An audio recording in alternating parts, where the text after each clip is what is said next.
यानी दुनिया भर में अतीक के कई ऐसे भाई और जान हैं जो ना तो अतीक गैंग के मेंबर हैं, ना गुर्गे हैं, लेकिन अतीक को लेकर बयानबाजी करने में वो पीछे नहीं हट रहे हैं। वैसे अतीक को गोली लगने का दर्द देश के अंदर भी देखने को मिल रहा है। कई दिल घायल हुए हैं, तो बहुत से लोग ऐसे भी हैं जिन्होंने पुलिस कस्टडी में अतीक की हत्या पर सवाल उठाए हैं। अब सवालों और भावनाओं का ज्वार उठ कर राजनीति के बिंदु तक पहुंच चुका है, और जब ऐसा कोई मामला राजनीतिक हो जाता है तो उसमें AIMIM के अध्यक्ष ओवैसी की ग्रैंड एंट्री होती है। ओवैसी अपने सियासी समीकरण के हिसाब से अतीक हत्याकांड पर राजनीति कर रहे हैं। ओवैसी ने अतीक अशरफ हत्याकांड को लेकर बीजेपी से कई सवाल किए हैं और बोला है कि दिल्ली में बैठे बादशाह बताएं ये क्या हो रहा है। 1 महीने की ट्रेनिंग ली गई, 500 गोलियां चलाई गई और फिर तब जाकर इन्होंने वो ऑपरेशन को अंजाम दिया। अब हम पूछना चाह रहे बरसरे इक़्तिदार जमात के, हमारे मुल्क के प्रधान सेवक से, उत्तर प्रदेश के वजीर आला से ये कैसा हुआ और उन पर UAPA क्यों नहीं लगा, उन पर UAPA क्यों नहीं लगा, इस पर कोई जवाब नहीं देंगे। इनको हथियार किसने दिया, 8-8 लाख की वेपन किसने दिया? आप खुद कह रहे हैं ना, ये जो सिंधी चोर जो बोलते हम लोग, इनके पास घर में इनके छत नहीं है, 8 लाख का वेपन कौन क्या बोलो, नहीं बोलेंगे। अच्छा, फिर उत्तर प्रदेश के चीफ मिनिस्टर से पूछ रहे हैं, आपको खत मिल गया होगा जिसमें मरने वाले ने लिख कर दिया कि मैं उत्तर प्रदेश के मुख्यमंत्री को और सुप्रीम कोर्ट के CBI को खत भिजा दूंगा अगर मैं मर जाऊंगा। तो कौन वो आदमी है जो मेरी मौत का सबब बना, आप बताओ। खत तो आपको पहुंच गया होगा, कौन लिया ये जान इन लोगों ने। तो एक तरफ अतीक अहमद की हत्या को लेकर देश से विदेश तक बयानबाजी हो रही है, तो दूसरी ओर अतीक अहमद से जुड़े सनसनीखेज राज भी सामने आ रहे हैं। TV9 भारतवर्ष की टीम ने उस गाड़ी को ढूंढ निकाला है जिससे अतीक अहमद लोगों को टक्कर मार देता था। जो गाड़ी कभी अतीक के काफिले में चलती थी, वो आज अतीक के कई गुनाहों की गवाही दे रही है। देखिए ये न्यूज रील।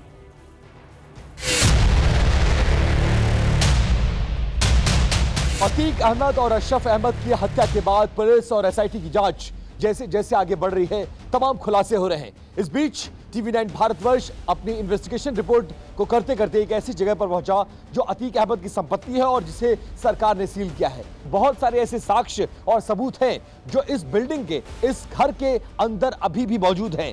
यहाँ इन्वेस्टिगेशन के दौरान हमें कुछ ऐसी चीजें नजर आई जो बहुत ज्यादा रोचक हैं। मतलब अतीक अहमद जिन गाड़ियों से चला करता था और जो गाड़ियां उसके काफिले में इस्तेमाल हुआ करती थी, उसी में से एक लैंड क्रूजर गाड़ी अभी भी इस घर के अंदर मौजूद है। और यहां रहने वाले लोग ये दावा करते हैं कि इन्हीं गाड़ियों का इस्तेमाल लोगों के अपहरण करने के लिए और लोगों को उठाकर यहां लाने में किया जाता था। और कभी कभी अतीक अहमद इस गाड़ी का इस्तेमाल खुद भी चलने के लिए करता था। सीधे आपको तस्वीरें दिखाते हैं क्योंकि अभी भी हर गेट पर ताला बंद है, सरकारी सील लगी हुई है और जो कुंडियां खुली भी हैं वो भी हिलाने पर यहां से खुलती नहीं है।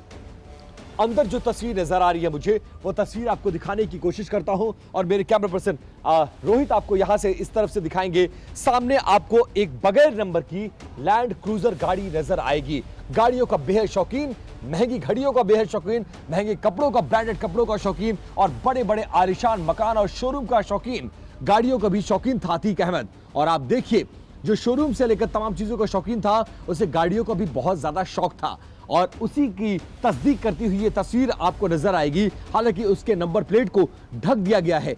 2000 लगभग 19 के बाद से, जब से अतीक अहमद जेल में है, उसके बाद से लगातार ये गाड़ी यहीं पर खड़ी है।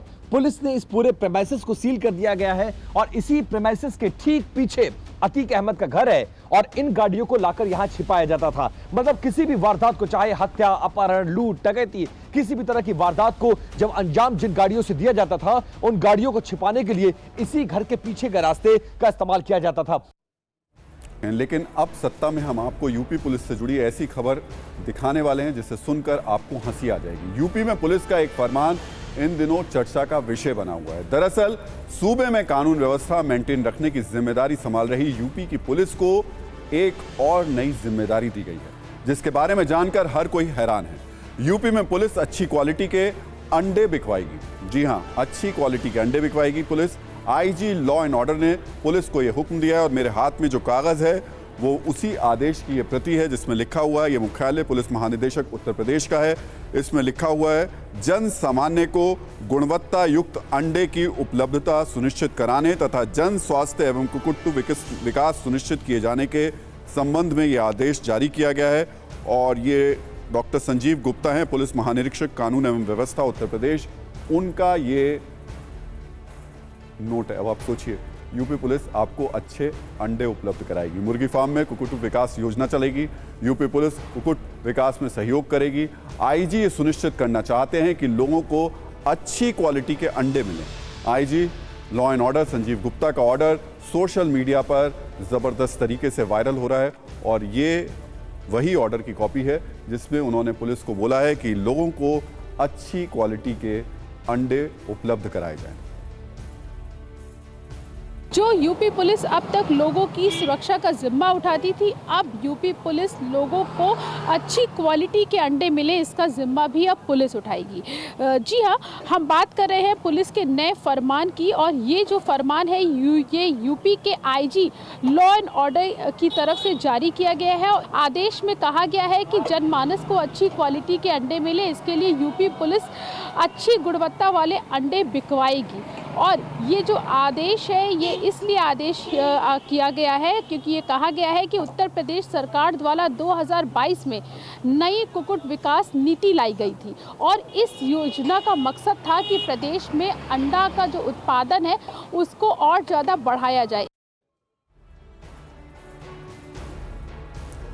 और अब सत्ता में हम आपको ट्विटर वाले ब्लू टिक विहीन लोगों का ऐसा संसार दिखाते हैं जिसका दुख खत्म ही नहीं हो रहा है। ब्लू टिक वाले नीले आसमान से सितारे टूट टूट कर गिर रहे हैं। जिस ब्लू टिक ने अब तक कुछ लोगों को ट्विटर के आंगन में विशेष दर्जा दे रखा था, उस ब्लू टिक ने आम और खास वाले फर्क को खत्म कर दिया है।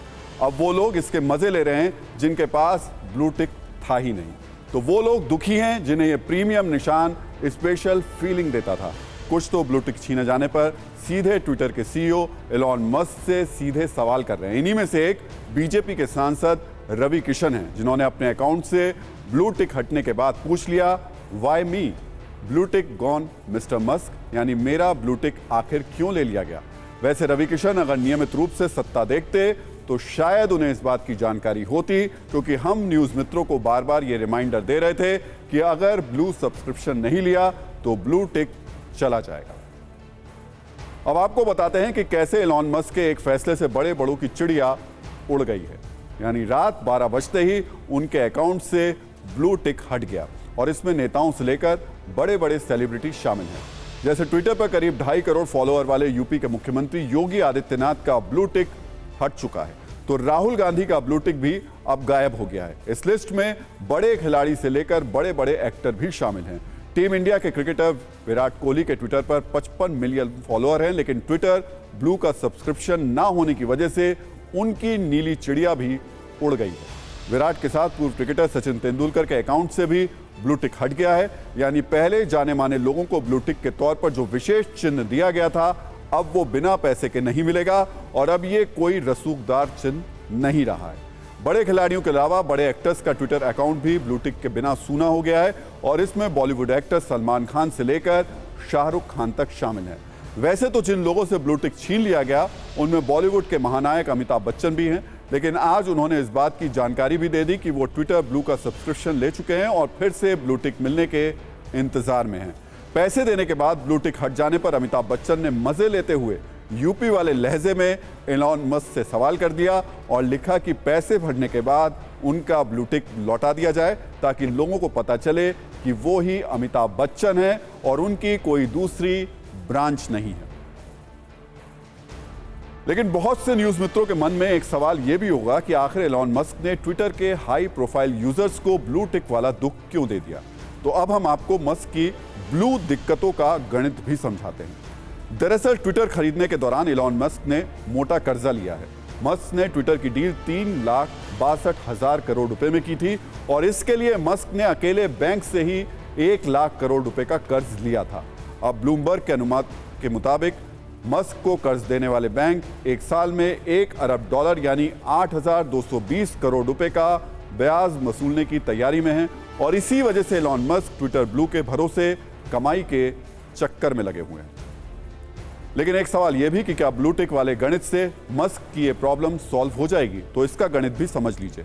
अगर 1 करोड़ से ज्यादा लोग ट्विटर ब्लू का पैसा देंगे तो बैंक के ब्याज का पैसा तो निकल ही पाएगा। अभी दिक्कत यह है कि लीगेसी वाले ब्लू टिक के 4,20,000 वेरीफाइड यूजर ही थे और अगर सारे वेरीफाइड यूजर सब्सक्राइब कर भी लें तो भी 331 करोड़ रुपए ही आएंगे। इसलिए कर्ज का ब्याज निकालने के लिए ट्विटर यूजर्स से वसूली की जा रही है। फिर भी ब्लू टिक के लिए पैसा लेने के बावजूद मस्क के लिए ट्विटर का मनी वाला मैथ्स हल करना मुश्किल हो रहा है। अब ट्विटर ब्लू सब्सक्रिप्शन लेने के लिए गली गली में क्रांतिकारी डिमांड हो जाए तो उनका दाव सफल तब तो हो सकता है और ऐसा होने की संभावना कम से कम हमारे देश में तो बहुत कम। और अब इस खबर का नजरिया 9। सोशल मीडिया का एक पुराना मॉडल रहा है। वो पहले फ्री में सर्विस देते हैं, लोगों को उसकी आदत लगाते हैं और जब लोगों को सर्विस की आदत पड़ जाती है तो कमाई की जाती है, कभी डेटा बेचकर तो कभी सब्सक्रिप्शन बेचकर वसूली की जाती है। एलॉन मस्क ने भी बिल्कुल यही काम किया है। इसलिए जो लोग ब्लू टिक की पुरानी शान को दिल से लगाकर बैठे हैं उन्हें हमारी सलाह है कि वो इसे दिल पर बिल्कुल भी ना लें। और सत्ता में ऐसी खबर जो आपकी सेहत से जुड़ी हुई है। ये न्यूज मित्रों को सचेत करने वाली खबर है। आजकल केक, आइसक्रीम, पिज्जा खाना घर घर का एक ट्रेंड है। खासकर बच्चे तो आए दिन इस तरीके की चीजें खाते ही हैं, लेकिन आपको जानकर हैरानी होगी कि इनमें इस्तेमाल होने वाले फूड जो एडिटिव केमिकल हैं वो सेहत के लिए बहुत ज़्यादा खतरनाक होते हैं। न्यूयॉर्क और कैलिफोर्निया राज्यों में केक, कैंडी, सोडा और जो फ्रूट ड्रिंक में मिलाए जाने वाले 5 एडिटिव जो प्रतिबंध हैं उन पर प्रतिबंध लगा दिया है। और चौंकाने वाली बात यह है कि इसे EU फूड अथॉरिटी ने 2022 में ही प्रतिबंधित किया था। ये न सिर्फ इम्यून सिस्टम को कमज़ोर करते हैं बल्कि इनमें कैंसर के साथ किडनी फेल होने का भी खतरा रहता है। हैरानी की बात यह है कि ऐसे केमिकल्स का प्रयोग कॉस्मेटिक्स तक में बैन कर दिया गया है, लेकिन खाने की चीज़ों में अब भी इनका इस्तेमाल हो रहा है। ये खबर भले ही अमेरिका से आई हो लेकिन इसका असर आप सब पर है। हमारे करोड़ों न्यूज़ मित्र हैं उनके परिवारों पर है, क्योंकि पिज्ज़ा, केक, कैंडी, पेस्ट्री तो यहाँ भी खाया जाता है और जो फ्रूट ड्रिंक और सोडा वाले सॉफ्ट ड्रिंक हैं वो यहाँ पर भी पिए जाते हैं। अगर इनमें प्रतिबंधित एडिटिव है तो खतरा आप पर और आपके बच्चों पर भी है। इसलिए इसके बारे में जागरूक होकर तुरंत एक्शन लेना ज़रूरी है। हम सत्ता की एक ऐसी कुंजी लेकर आए हैं जिसमें इस समस्या से जुड़ी जानकारियां आपको एक साथ मिल जाएंगी। सत्ता के न्यूज़ मित्रों के लिए हमने पूरी रिसर्च की, एक्सपर्ट से बात की और इस रिपोर्ट के आधार पर सेहतमंद कुंजी तैयार की। आप देखिए जंक फूड से मिलाए जाने वाले जो केमिकल हैं वो कितने हानिकारक होते हैं और कैसे ये कैंसर जैसी बीमारी की वजह बन सकते हैं। एक नाम है रेड डाई नंबर 3। इसका इस्तेमाल आइसिंग यानी ठंडी ड्रिंक्स में किया जाता है। इसके अलावा nutritional shake, cherry, peppermint flavour वाली कैंडी में भी ये डाला जाता है। जबकि साल 1990 में US FDA यानी US food and drug administration ने इसे कॉस्मेटिक्स में बैन कर दिया था, पर असलियत में ये बैन हुआ नहीं। रिपोर्ट के मुताबिक इसके ज़्यादा प्रयोग से कैंसर तक हो सकता है। बच्चों में हाइपर एक्टिविटी और व्यवहार संबंधी दिक्कतें भी हो जाती हैं। आज की तारीख में धड़ल्ले से इस्तेमाल होने वाला एक और हानिकारक पदार्थ है टाइटेनियम डाइऑक्साइड। ये कैंडी, पनीर, पिज्ज़ा, आइसक्रीम, जमे हुए डेयरी प्रोडक्ट्स में डाला जाता है। EU फूड सेफ्टी अथॉरिटी ने 2022 में इसे बैन किया था। इससे इम्यून जो सिस्टम होता है वो कमज़ोर हो जाता है, इंसान की डीएनए संरचना को भी ये प्रभावित करता है। एक और नुकसान करने वाला तत्व है ब्रोमिनेटेड वेज ऑयल। ये फ्रूट ड्रिंक्स में डाला जाता है, छोटे ब्रांड्स के सॉफ्ट ड्रिंक्स में आज भी इस्तेमाल होता है। हालांकि कुछ लोकप्रिय कोल्ड ड्रिंक्स ब्रांड इसे बैन कर चुके हैं। इससे थायराइड हार्मोन पर असर पड़ता है। इसके साथ ही पेस्ट्री में इस्तेमाल होने वाला प्रोपाइल पैराबेन शरीर के हार्मोन ग्रंथियों को प्रभावित कर सकता है और प्रजनन के सिस्टम पर बुरा असर डाल सकता है। एक और तत्व है पोटेशियम ब्रोमेट। हो सकता है आप भी किसी न किसी रूप में इसका इस्तेमाल कर रहे हो, इसलिए ध्यान देने की जरूरत है कि इसका प्रयोग ब्रेड और कुकीज जैसी बेक्ड चीजों में होता है। International agency for research on cancer ने इसे कैंसर के लिए जोखिम वाले पदार्थों में रखा है। इसके रेगुलर इस्तेमाल से मेटाबॉलिज्म धीमा हो जाता है, किडनी भी फेल हो सकती है। इस रिपोर्ट पर डॉक्टरों का क्या कहना है, ये भी सुनिए।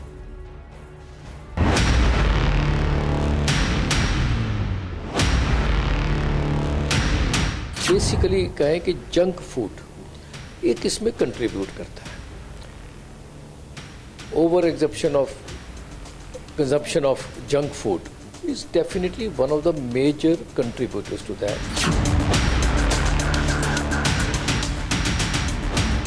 अगर हम जंक फूड का इस्तेमाल करते हैं तो अगर आप तस्वीरों के जरिए डॉक्टर साहब हमें बता सकें कि कैसे ये नुकसान होता है, थोड़ा अगर समझाने की कोशिश करें। ये अगर आप देखें इस हमारे स्क्रीन पे ये जो पिंक कलर का ऑर्गन दिख रहा है ये लिवर है। ये लिवर बहुत बड़ा ऑर्गन होता है पेट का। और आप अगर ऊपर देखें फेफड़े हैं, इधर हार्ट है, यहाँ स्टमक है, बड़ी आंत है। मतलब ये बहुत इंपॉर्टेंट हिस्सा है और एक तरीके से इसको हम स्कैवेंजर बोलते हैं शरीर का। मतलब शरीर का ये डिटॉक्सिफिकेशन करता है। ये लिवर का एक कटा हुआ हिस्सा है और ये कैंसर बन गया है। और ये जो कण आपको दिख रहे हैं ये फैटी लिवर है और फाइब्रोसिस हो गई है। तो फैटी लिवर और फाइब्रोसिस एक माहौल देता है कैंसर को पनपने का।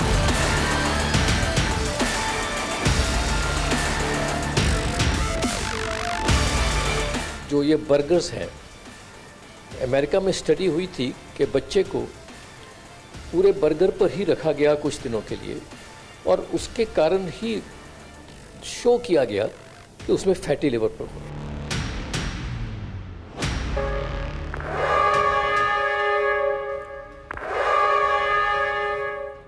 तो देखिए, सत्ता में आज का टाइम खत्म हो गया। सभी न्यूज़ मित्रों से हमारी न्यूज़ रिक्वेस्ट है कि वो सत्ता की न्यूज़ रील्स को ज़्यादा से ज़्यादा शेयर करें और अपने सुझाव हमें व्हाट्सएप ज़रूर करें।